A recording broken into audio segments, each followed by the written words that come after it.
तो मेरा नाम मोहम्मद फसी है और आज इस साइट पे मैं इन्वर्टर्स हैं ग्रो वाट के 6 किलो वाट के, तो वो उनको पैरेलल करके उनकी एक सिंगल आउटपुट निकालने के लिए मुझे बुलाया गया था।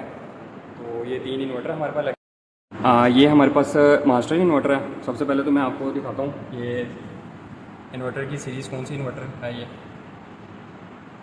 6 किलो वाट ग्रो वाट का इन्वर्टर लगा हुआ है। इसकी ये डिटेल्स हैं, ये आप अपनी इस पर रिक्वायर्ड डेटा के मुताबिक आप देख सकते हैं इसको ना। अभी इसके कनेक्शन किस तरह किए हुए हैं कि इसमें हमने ना जो मतलब कि वापडा की इनपुट है वो भी कंबाइन की हुई है तीनों इन्वर्टर्स की, और जो और लोड की आउटपुट है वो भी कंबाइन की हुई है तीनों इन्वर्टर की।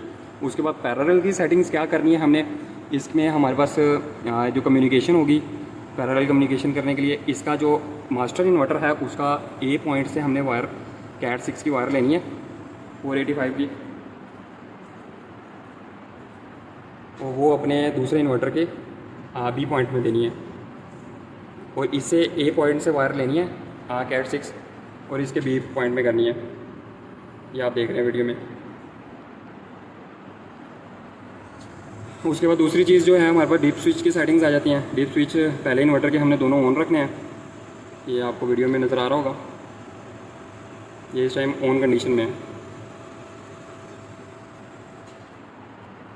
और दूसरे इन्वर्टर के ऑफ़ रखने हैं और ये डिप स्विच ऑफ है, और तीसरे के भी ऑन रखने हैं हमने डिप स्विच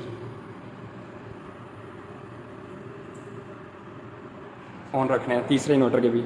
अब इसकी जो इन्वर्टर के अंदर की सेटिंग्स है वो मैं आपको बता देता हूँ वीडियो में। ये हमारे पास इंटरफेस देख लें आप।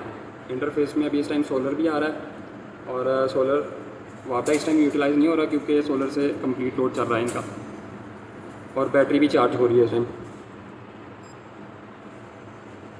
इसमें आप एडवांस फंक्शन में चले जाएंगे, इसका जो कि कोड है टेट्रा 7 है, इसको ओके कर लेंगे। बाकी किसी चीज़ को नहीं आपने देखना छेड़ना। ये है इसकी पैरेलल सेटिंग है। सबसे पहले आपने सिंगल आउटपुट लेने के लिए ना आपने सबसे पहले ये पैरेलल के ऑप्शन पे क्लिक करना है। उसके बाद यहाँ फेज़ ए पे सेलेक्ट करना है, और मोड बस SN इसमें 001 है तीनों इन्वर्टर्स पे, ठीक है। दूसरे इन्वर्टर की भी दिखा देता हूँ। दूसरे इन्वर्टर में भी आपने एडवांस फंक्शन में चले जाना है, पासवर्ड डालेंगे, ओके। इसमें आपने क्या करना है कि इसको स्लेव सेलेक्ट करना है और पैरेलल का ऑन करना है, राइट क्लिक करना है, और मोड बस की कम्युनिकेशन का भी आपने 001 ही रखना है, और तीसरे को भी आपने स्लेव ही कंसिडर करना है। यहाँ आप पढ़ भी सकते हैं, ऊपर ये लिखा भी हुआ है स्लेव फेज़ ए, उस पर भी स्लेव फेज़ ए लिखा होगा।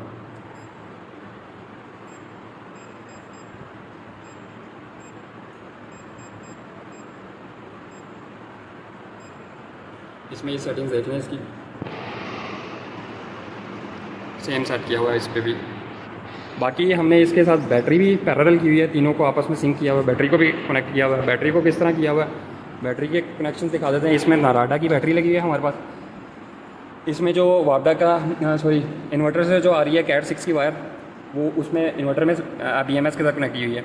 इसमें हमने कहाँ करनी है, कैन के साथ सेलेक्ट कनेक्ट करनी है, ठीक है। बाद में इंटरफेस भी दिखाता हूँ। उसके बाद जो मतलब कि तीनों इन बैटरीज़ को किस तरह कनेक्ट करना है आपने, इधर से जो लास्ट पोर्ट है इसकी RS 485 की, वो इसकी लास्ट पोर्ट में लगानी है, और इसकी जो सेकंड पोर्ट है RS 485 की, वो लास्ट बैटरी की भी सेकंड पोर्ट में लगानी है।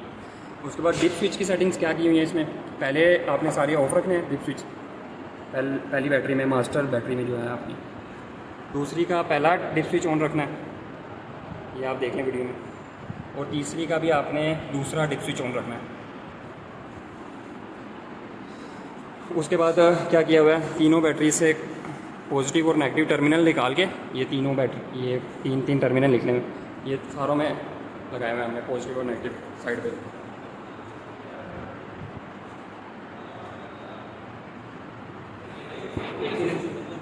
उसके बाद लास्ट में हमने क्या किया है, इन तीनों का जो आउटपुट निकली है उसको इधर कंबाइन कर दिया है, कंबाइन करके ये चेंज ओवर ब्रेकर लगा दिया। इसमें इन तीनों को कंबाइन करके इधर इस टाइम ये वापडा ऑन की हुई है, ये सोलर का आउटपुट है, ये वो सोलर का भी बंद किया हुआ है वो आउटपुट। बैटरी के आपस में कनेक्शंस कर लेने हैं आपने, जैसे मैंने आपको वीडियो में बताया। उसके बाद बैटरी की जो यहाँ सेटिंग्स करनी है हमने इन्वर्टर के ऊपर, ये मास्टर इन्वर्टर है हमारा, जैसे मैंने आपको पहले बताया। इसकी सेटिंग में चले जाएंगे, उसके बाद बैटरी सेटिंग में जाएंगे। बैटरी सेटिंग में चले जाएंगे, बैटरी सेटिंग में ये आपने लिथियम मोड सेलेक्ट करना है, 004 सेलेक्ट करना है इसको। नाराटा का ये प्रोटोकॉल उन्होंने बताया था, हमें कंपनी की तरफ से बताया गया, तो ये हमने सेलेक्ट कर दिया।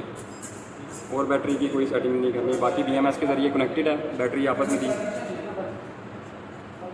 तो ये बैटरी मतलब कि मास्टर खुद ही कंट्रोल करेगा इन्वर्टर हमारा। और इसकी अगर डेट वगैरह सेट करनी हो आपने, वो बेसिक सेटिंग में जाके ये भी आप सेलेक्ट कर सकते हैं।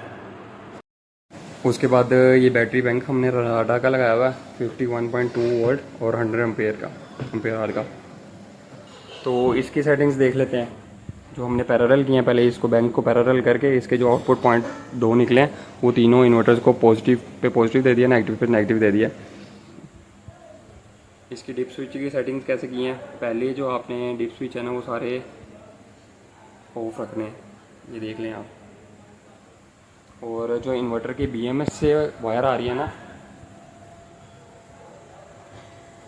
ये वायर आ रही है BMS वाली, ये आपको मैं दिखा देता हूँ। ये BMS से जो वायर आएगी वो हमने बैटरी की फर्स्ट जो मास्टर बैटरी है उसके कैन पॉइंट पे लगानी है, ये कैन पे लगी है। और इसके जो राइट साइड पे RS 485 का पॉइंट है वो स्लेव के भी राइट साइड पे एंड वाले पॉइंट में RS 485 पे लगानी है। और ये RS 485 सेकंड जो है वो थर्ड पे लगानी है। इसी तरह आप मतलब कि इसी तरह इसी सीक्वेंस के साथ बैटरीज ऐड कर सकते हैं। और डीप स्विच की सेटिंग रही, फर्स्ट में सारे ऑफ रखने हैं, दूसरे में जो